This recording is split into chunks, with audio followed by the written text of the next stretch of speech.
Hey guys, welcome to another episode of Amber Unfiltered. Today I'm gonna do my follow-up review for Twilight. This is the next 30 to 35 minutes of the first movie, but before I do that, don't forget to like, comment, and subscribe. Also, if you want to cash at me at Amber Unfiltered Show, that'd be greatly appreciated.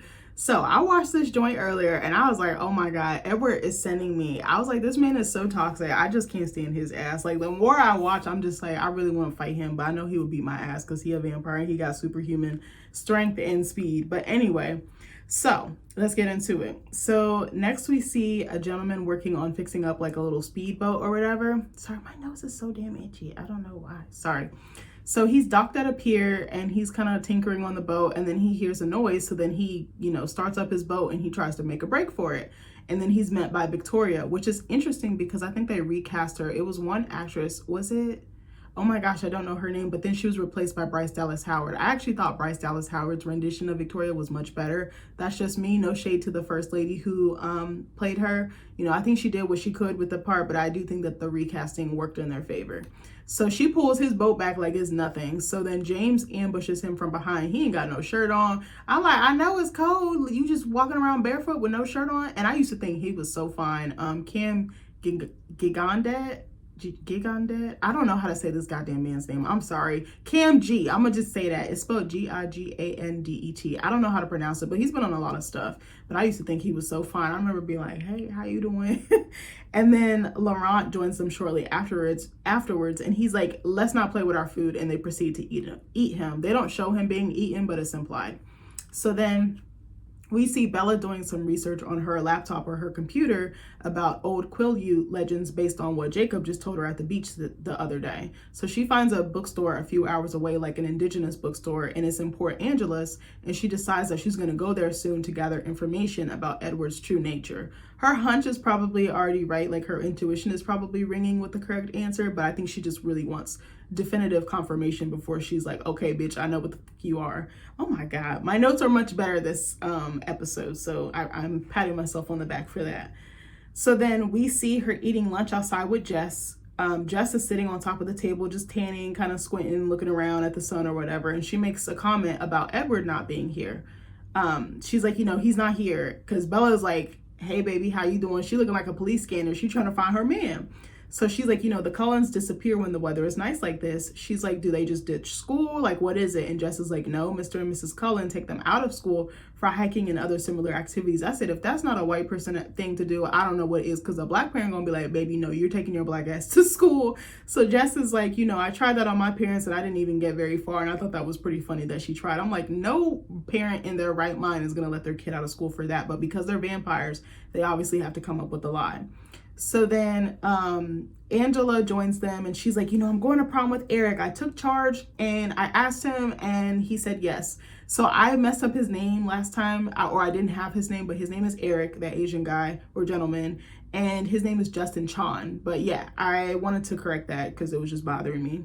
So she's like, oh no, I'm sorry. So I said in my comments, I said, what do you guys think about a girl doing that? I said, personally, I don't see anything wrong with it because some guys are very shy and it does take a lot of nerves and courage to approach a girl or a woman. So I kind of give her kudos for doing that. Honestly, low key, even though my husband says he's the one that asked me, I went up to him. I was like, what time it is? Like, cause I was like, you wasting time. I'm ready to get to it. Like, I'm trying to see if you're about it or not. And we ended up having such a great time and we hung out every day ever since. So it kind of worked out. So Angela gives Bella a hug and then she asks Bella, oh, I'm sorry. Hold on one second. Let me take a sip of water. I feel like my throat's kind of dry. Ooh, excuse me. This be tasting like soda, like the fizziness or the carbonation of it is kind of strong. So then Angela gives Bella a hug and then she's like, are you sure you have to go out of town? Because I do want her to go to the prom with them. So Bella says, yes, I have a family engagement, like I really can't get out of it. So then Jess makes a suggestion that they go to Port Angeles, which is where Bella needs to go to get that book she looked up. She said, I want to make sure that we get a good dress before they all get cleaned out. So Bella is like, can I tag along? And I said, oh, this made me smile so much. I Caught Myself by Paramore is playing in the background, and I said, can I say how much I adored this song? I think they're just such a great band. They had some bangers back in the day, like that definitely shaped like my teenagehood. And I said they still do to this day. Like I remember hearing them for the first time and like playing them on Guitar Hero, just looking up their music. Like they have such an extensive catalog, and Hayley Williams, she can sing her ass off. Like they can do no wrong in my eyes. They have such iconic songs. I feel like they have songs like for the ages or for a specific decade or time period. Like it'll never go out of style. They're like one rock band that I'm like, I stand them. So the girls go dress shopping in Port Angeles, and Bella is so checked out. I was like, damn, she couldn't even pretend like she was vaguely interested. But this is not her thing. And something else, I was like surprised that Bella had friends, because she is very awkward, like socially, and she's very introverted. She's a wallflower. That's why I'm like, I'm surprised. They're kind of like forcing the friendship on her. I feel like if they weren't so like pesky or like pests like bothering her, I feel like she would have just dropped them to the wayside. But I guess introverts even need somebody. But I feel like there's some introverts who are like, nah, I'm cool, I'd rather be by myself. So she's reading as they look at themselves in the mirror, and I said what's killing me is that they're at the front of the store in like the display window where everyone can see them. Me, if I'm trying on dresses, I don't want to be at the front of the store. I don't want everybody and their mama to see me. I want some type of privacy in the back room, you know, more in the cut. But that's just me.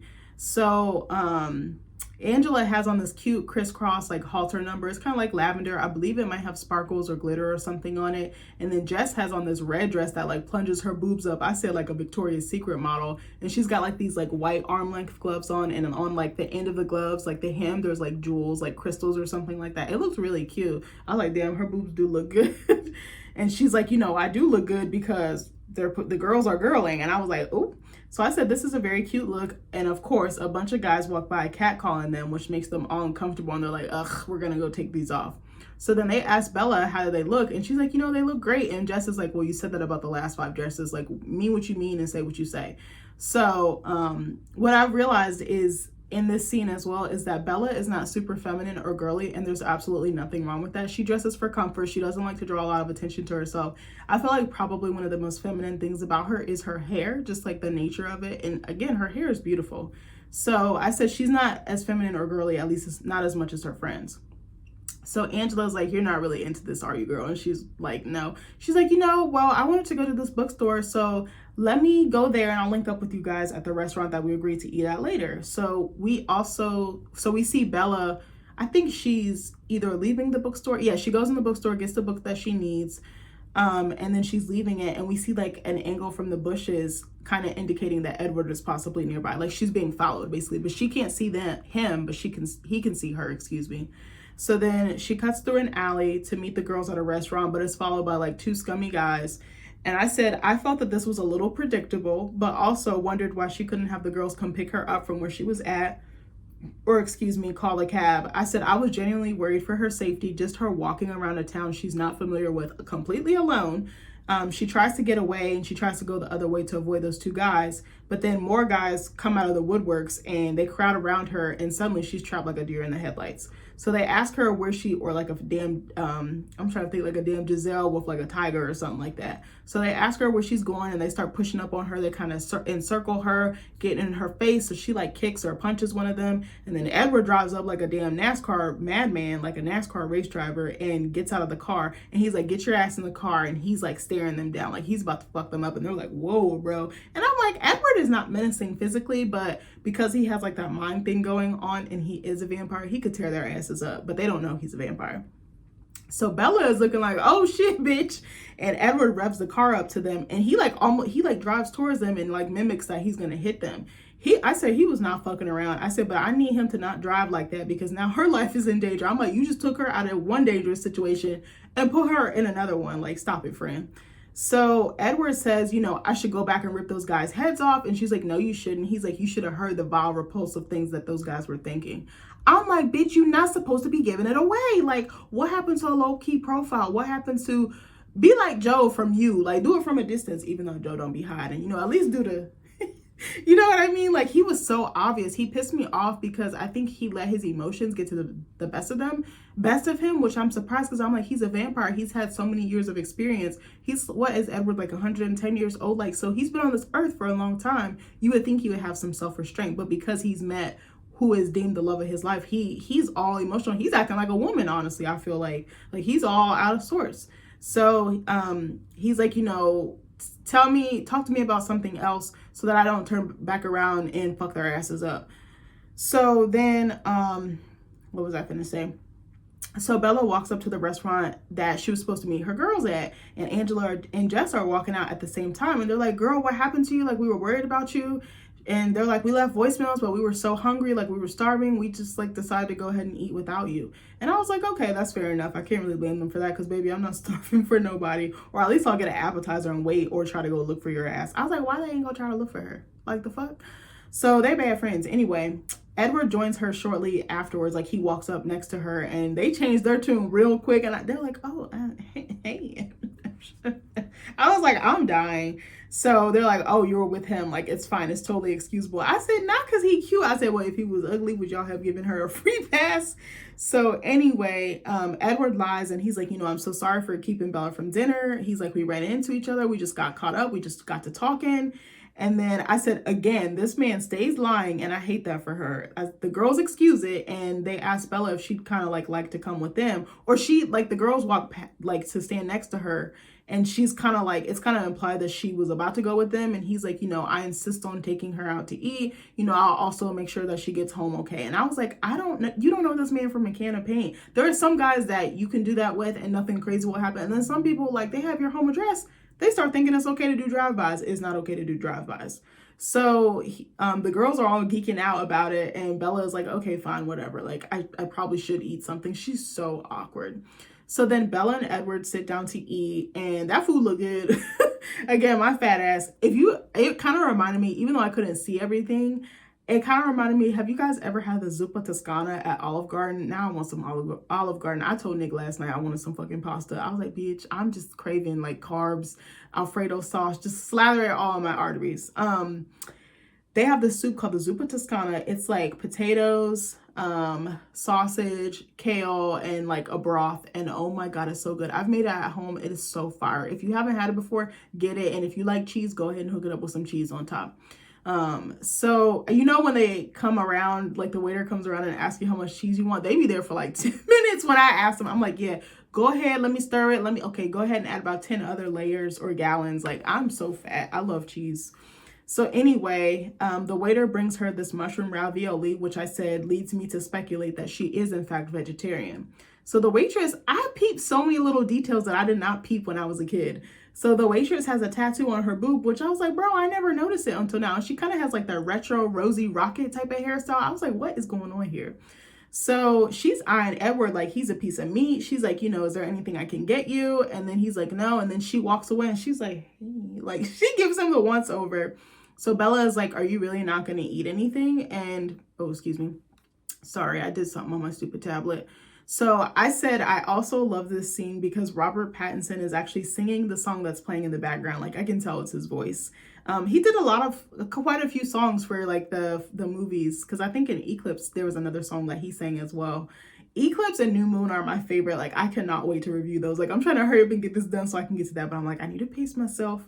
So Edward says he's on a special diet, and Bella's like, all right, well, you got to give me answers or I walk. And he gives her this like sarcastic, like playful response. He's like, yes, no, to get to the other side. And he's like the square root of pi, or he's like 1.111 or whatever it was. And she's like, I don't want to know what the square root of pi is. Like, you know, tell me the truth. And he's like, you know it? And it's like, bitch, I'm asking you for answers. I'm giving you one free chance, like where I don't go nuclear on your ass. And she's like, how did you know where I was? And she threatens to leave, and she starts to get up from the table, and Edward begs her not to leave. And he literally says it's right. And ironically enough, the lyrics in the background say, don't leave me. And I was like, oh, that was such perfect timing, like creatively. Like, whoever pasted that or put that in there, I was like, genius idea. So I said, Robert Pattinson has a good voice.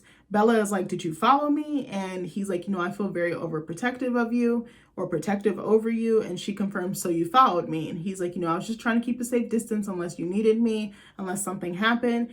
And this is where my adult brain comes into play. So I said, Edward stalked her and she was okay with it. Like I said, that's a huge red flag. I said, I'm going to give you a little mini story time. This was way before I met my husband. So I was talking to this guy and we weren't official, but we would like hang out. We'd go on dates. And I say dates loosely because they didn't really feel like romantic or anything. And it was always me like pining after him, like fucking begging him to take me out or to hang out. And I was like, I shouldn't have to beg someone to hang out. Like, you should want to hang out with me because I'm lit and like we're going to have a good time together and you genuinely want to see me, which is my husband. But anyway, so one time I was supposed to go to the movies. What movie was it? Remember that movie The Shape of Water or Shape of Water, where she was like in love with that sea creature that worked at her facility or something like that? It was a crazy ass movie. If you get a chance, watch that movie. It's kind of wild, but it's actually really good.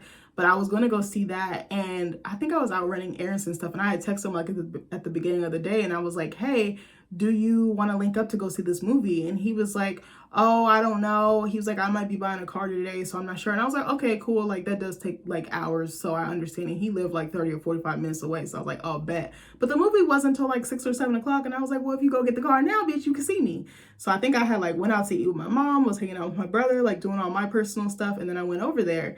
And okay, I was being a little petty. So I posted something like indirectly about him on Facebook. I didn't post his name or anything, but he took it personal, which I was like, that is so immature. I should have just told him how I felt, like now looking back in hindsight. So I went to the movies, and whenever I go to the movies, I told y'all I turn my phone off. I turn my phone on airplane mode. And so I posted that and I turned it off, and this made this man go livid. So I had no idea. I'm sitting in the movies, I'm enjoying myself. And I think, yeah, it started around 6 or 7. It was like a 2 or 3 hour movie. So I come out the parking lot, I'm walking, I turn my phone on, and I don't remember if I like seen his messages or anything, but he was blowing my ass up.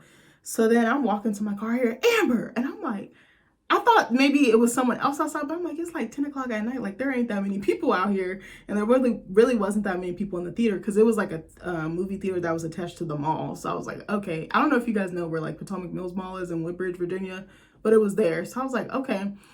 So then I hear it again and I'm like, bitch, what? And then I turn around and this him. And I'm like, are you kidding me right now? I was like, oh my God, thank God I wasn't with another guy. Thank God I wasn't like with any family or friends. Like, I was like, what if he had seen me with another guy? Like, what if I just like found another date or something? Like, cringe. Like, so he's like standing there and I'm like so shocked. I'm like, bro, what are you doing here? Like, I thought you said you couldn't make it. You said you didn't want to come. But I think it was like his insecurity, and I shouldn't have posted that status, so I'm not gonna blame him. That probably pissed him off and probably made him feel like, okay, now I have to like come see her. But it's like, no, you should have wanted to do that to begin with. Ladies, don't make a man beg for your attention. Like, again, I'm not a relationship coach. The effort needs to be mutual. That's the only thing that I can really say, you know, in terms of that. But so I was like, okay. So it was so crazy. It actually scared me. So then I was so livid. I like got in my car and I called one of my friends and I was like screaming at the top of my lungs. Like, bro, I was yelling. She was like, oh my God, I can't believe he popped up on you. And the crazy part was he worked with us and she knew him too. So like we all worked together. She was like, he did what, bitch? And I was like, I'll call you back because this ninja was banging on my window. Like he was crazy. He's like, I just want to talk to you. And I'm like, bro, no, like you said you couldn't come. Like, I'm not gonna beg you. Like, if you wanted to hang out with me, you would have done it. But I remember it was so scary. And I remember I didn't take my normal way home because I was like, what if he follows me home? What if he like tries to come to my mom's house? Because I was still living at home at the time. And like, oh my God, TMI. I'm telling y'all all my business. I don't care no more. That ship has sailed. But I remember oh my God, I'm trying not to like out him too bad. But I knew that he had Pyum in his car. Like, they were licensed and registered, but he had it in his car. And I knew exactly where it was. And I was like, bro, like, you know, you hear stuff like this happening every single day. I don't think he would have done it. But I was like, what if I was with the guy? What if he saw me kissing someone? What if he saw, you know, a guy with me and just assumed, like, what if it was like my brother or my cousin or somebody? Like, you know, some people, they just put stuff in their head that doesn't need to be there. And the thing was, he was probably halfway a decent person. I think he just had a lot of unresolved trauma. And I hate like throwing that word around, but I think he did. He just had like daddy issues.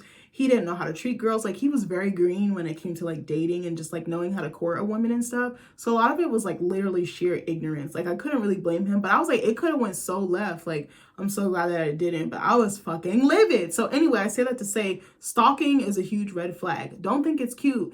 You know, if you consent and give this person space or permission to be in your space, that's different. But this is so bad. I was like, he stalked her. And she was like, I was like, no, bitch, that's not normal. So anyway, what was I going to say? Let me go up and down. Or not go up and down. I don't know what the Okay, hold on. I'm trying to find my notes. Okay, so Edward accidentally slips up and tells her he could hear what those guys were thinking. I said, again, he completely blows his cover because he has feelings for her. He's not thinking in his right frame of mind. And I'm like, you're 100 years old or 100 plus years old. Shouldn't you have some couth or decorum? But the shit went out the window. I don't think he knew what it was like to have real love like he had with her. So I said, even though he has a fucked up way of showing it, like his feelings. So Bella reiterates what he just said about him hearing other people's thoughts. And she says, so what, you read minds? And he's like, yes, I can read every single mind in this room apart from yours. And I said, I feel like he fetishized her because she was such a mystery to him. Like he couldn't unlock her. He didn't know what she was thinking, feeling, none of the things. Her body language could probably be some indicator, but her mind was like a whole other beast. And I said, I think this made, what was I going to say? I said, I think this made her more attractive to him in his eyes, which I didn't like, because I want him to like her for her, not because she's such a mystery or such a Rubik's Cube to figure out or to solve. So I said, the stuff that I thought was romantic or sexy as a teenager, I don't view in the same way as an adult. I said, he's low-key a predator, LMAO. I said, he starts to read everyone's mind in the room and tells her what he hears from each person. A lot of it's like money, sex, cats, silly stuff like that. So Bella is like, is there something wrong with me? And I said, this makes me feel like she doesn't have enough self-esteem because she immediately doubts herself and puts herself down. And I was like, she doesn't need him to validate her because she really doesn't. I said, she's fine the way that she is. So Edward is like, I don't have the strength to stay away from you anymore. And she's like, then don't. And I said, and here the obsession began because they were obsessed with each other. I do think that there is a healthy amount of obsession you should have with your partner because I definitely fucking have it. If you haven't noticed, I'm always talking about my husband, but I literally do love him. I adore him. My bestie, my road dog, my everything. So then Everett drives her home, and again, he's speeding like a bat out of hell. And I'm like, I'm gonna need Cuz to get his license revoked. She says, I think I'm warm enough now. And they both reach for the AC, and she remarks how his hand is super cold, even though the car is like boiling hot, like a lobster boil or a seafood boil. So on the drive home, they pass by where the guy that got killed by James, Laurent, and Victoria was. The way she says her lines right here is so mechanical. She's like, whoa, what is going on? I'm like, bitch, is you a robot? Say it with your chest. I said, it's so dry. So she sees her dad is still there and he pulls over, or she tells him to pull over. And then Edward's dad is there too. And this is a little bit of an awkward scene as well, because it kind of almost, again, blows their cover, but not because of Edward or Dr. Cullen or Carlisle. So Edward and her get out the car, and his dad is coming out the building, Dr. Cullen or Carlisle. And he's like, why are you here? And he's like, oh, there was a gentleman that passed away. And I think he was friends with her dad, Waylon. I want to say, was he the guy that was like, oh, I played Santa when you were 4, the one that she met in the diner earlier? I want to say it was him. I could be wrong, or it might be another family friend. I might be incorrect on that. So so then Bella starts asking questions. She's like, is this the same animal that got the first guy that got killed in the beginning of the movie? And, Carlisle brushes her off and is like, you should go inside and console your dad. And I'm like, great cover up, great play on his part. So Bella goes inside to console her dad, and then Charlie's like, I'm okay. Like, I'm gonna solve this. Like, now I need to solve this because we can't keep allowing this to happen. We don't want to lose good people in our town. So Charlie gives her some pepper spray to carry on her, and she's hesitant at first to take it, but he's like, it'll give your old man some peace of mind. So I said, bitch, I said she definitely could have used this earlier when those guys in the alley were trying to attack her. Like, this would have been perfect time, and she didn't need a vampire. She could have just and make a bitch go blind like Stevie Wonder. So Bella and her dad get ready to go home. As she's walking out, the ambulance are taking the corpse, Waylon's corpse, into the emergency responder vehicle. So she gets flashbacks of Edward in different scenarios, like him in the lunchroom, kind of just like his stiffness, how he's not eating, how cold his skin was when they try to change the temperature in the car at the same time. And then when she gets home, she starts to skim through the book she bought in Port Angeles. So she comes across a phrase in the book that says cold one. So she Googles this and she sees different depictions of it online. Different phrases like speed, strength, cold skin, and immortal catch her eye, and they kind of flash like very vividly on the screen. So then we even see like a really cool vintage shot of Edward in like gothic gear, like a ruffled, what's those things called where like the ruffles are down the shirt, like kind of like the Volturi would wear. It kind of looked like that. And he's drinking blood from Bella's neck, and she now knows what he is. So then the next day, she and Edward see each other again at school. They follow each other into the woods, and she confronts him about what he is. I said in all caps in my notes, why on earth would you go into the woods with something that can eat you or tear you limb from limb? She a stupid bitch. You better than me, baby, because I would have been like, I don't see you. I'm not in love. Nope. I'll get a new boyfriend. I'll go call Jacob. So she calls out all his odd behaviors, like the fact that he doesn't eat or drink, doesn't go out into the sun, has crazy speed and strength. And then she's like, how old are you? And he's like, I'm 17. And I said, bitch, we know that's a damn lie. And she's like, no, how long have you been 17? And he's like, a while. So then the camera does this gorgeous like revolving motion, kind of like the sun being in orbit, you know, around Earth or something like that. And it kind of does it in like this menacing way, kind of give you like this creepy, like, or unsettling feeling. And I was like, again, genius on the director's part. Was Catherine Hardwicke with the one who directed this one? I feel like she did. I could be wrong. If I know, or if it's wrong, I'll correct it in the next video if I remember, because I'm old. So then I said, I guess it's showing the epiphany or realization hit Bella in real time. So Edward begs her to say what he is out loud, and the camera starts doing these like gorgeous kind of like loops, like looping around the forest, kind of going up, down, like kind of like a roller coaster. It's really neat. So she says it out loud, and he's like, are you afraid? And she's like, no. And I said, I believe her. She's crazy. She's willing to risk it all for this man. But I was like, that kind of makes me sad, because I'm like, what was Bella's backstory before she met him? I was like, did she date anybody? Did she have any crushes? Did she have any boyfriends? Like, I know she's relatively young, but I'm like, did she not really get any attention? Because she's so hooked on him like a drug. Like, it's kind of wild to me. I was like, I wouldn't be that caught up, but that's just me. I mean, I guess, and yeah, you know what, I'm lying. When you are a teenager, you do get consumed by love, or what you perceive as love, or puppy love. So you know what, they actually got that. They hit that on the nail on the head.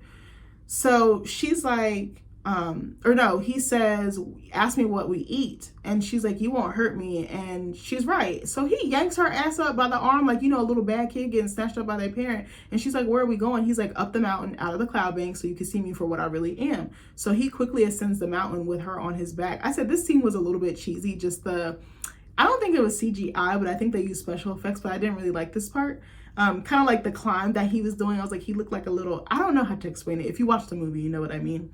So Edward goes into a prism of sunlight, and he begins to glisten. And Bella's like, you know, it's like diamonds, you're beautiful. And Edward's like, beautiful, like this is the skin and this is the face of a killer. And she's like, I don't believe that. And he's like, you believe the camouflage, you believe the facade of what I am, you believe what's in your mind, what your perception of me is. And I was like, he's not wrong there. So then he throws a goddamn tree like it's a baseball and starts going on a tangent about how he's a predator, she can never fight him off, that he's designed to kill. And in essence, he's right. In theory, he's right. So Bella's like, baby, I don't care. And I said, well, here we see how empathetic but also foolish that she really is, because she sees him, she doesn't look at him as just a killer or the vampire. Like, she kind of sees his humanity, even though he doesn't have it, if that makes sense. Like, she kind of sees past that. And I think that that's a gift, to be able to see past that. But then it's like, it's very dangerous, because you can't defend yourself. Like, if one wrong move, he could literally snap your neck in half. But she's not thinking about that. She's like, I'm about to get some, you know, some. But anyway. So he tells her he wanted to kill her so bad, that he wanted to taste her blood so bad. And I said, again, he's fetishizing her. He says her scent is like a drug to him, his own personal brand of heroin. And I was like, damn, he has really good restraint to not tear her ass up. So he's like, I don't know if I can control myself. And she's like, yeah, I know you can. You just have to keep trying. So then they're kind of sandwiched in between these like huge, like mossy, like logs or tree trunks, which the color was so gorgeous. Like, it appeared on screen so beautifully. I felt like it was just so vivid and just like visceral. Like, you feel like you were there. So I said, I want to say that their love is bigger than what they can handle. Sort of kind of like vast and all encompassing, like the forest or the woods or the meadows that they're in. At least that's my perspective of it. So she's like, he says, you know, tell me what you're thinking. And she's like, I'm afraid more than anything of losing you. And I was like, oh my gosh, she's so caught up in this man. So they do a close-up shot of them two talking, and he's like so in her face. And I was like, it's so intimate. It's so, you feel so drawn to like their story. And I said, I love it. So he tells her, you know, you don't know how long I've waited for you. He's waited like 100 years for this woman. He'll wait 100 more, I feel like. So he kind of reminds me of my husband, just like with the sweetness and how he kind of talks like he's from a different century. Because my husband is so sweet and like romantic. And I'm like, because I don't like it. I'm like, bro, leave me alone. But like low key, I'd be liking it. When he don't do it, I'd be like, yikes, I'm in trouble. So they sit in the meadow or they go walk back down to another part of the meadow, and it's surrounded by like these gorgeous like ferns and flowers and other foliage. They're just talking, and then they lay down next to each other and stare into each other's eyes. And it was just such a beautiful moment. That was the thing that made me, or the scene that made me want to go sit in the woods, like go get a boyfriend and just like be out in the middle of the woods. And I was like, low-key, that's actually very dangerous. Like a wild animal or weather or something else could happen, something within the earth itself. Like what if a landslide or something? I don't know. I'm just thinking of crazy stuff. But I always wanted to do that because of them two, just the way that they would look at each other. I feel like Kristen Stewart and Robert Pattinson has such great chemistry. That's something that you will never be able to take away from them. So they're laying in the sun, and she just appreciates him and looks at him fondly because she's like, I love you the way that you are. And I said, what I love is that she doesn't try to change him. She lets him be exactly who he is. And I was like, that's such an intimate thing to experience. And I feel like I'm so privileged to experience that myself, and I hope other people get to as well.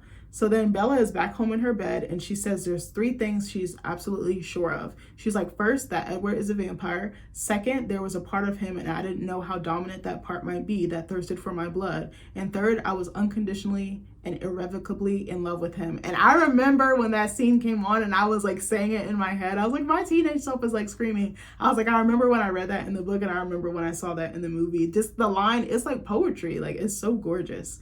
So I shout out to Stephanie Meyer. That line is it's aged so well. I feel like, hold on, I'm gonna take another sip. I feel like my voice is like getting all dried out or whatever.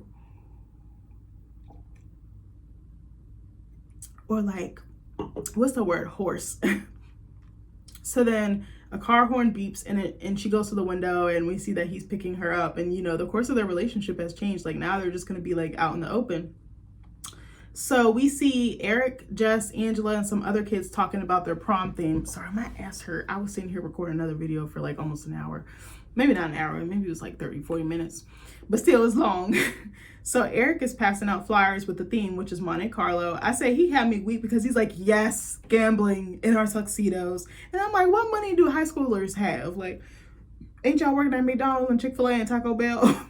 So Angela, excuse me, sometimes I love drinking those, but they make me burp a lot. So Angela is getting ready to take his picture. I'm like, there she go again, taking people's picture without their permission. And she's like, oh my God. And she sees Bella in the car with Edward, and he like opens the door for her. It's all romantic, and he's got his sunglasses on. And he's like, yeah, we're about to walk into the school and shut shit down. So even Eric is like he's dumbfounded. Like, he's just sitting there like, oh shit. So then Edward puts his arm around her, and we see his family looking on from their convertible in disapproval, like, oh my God, you fool, like, you're gonna ruin everything. But Edward doesn't care. Like, this is the love of his life. He's like, I'm willing to risk it all. So her and Edward are up in the woods again, or the meadow or wherever, and she asks, you know, does a person have to be dying to become like you guys?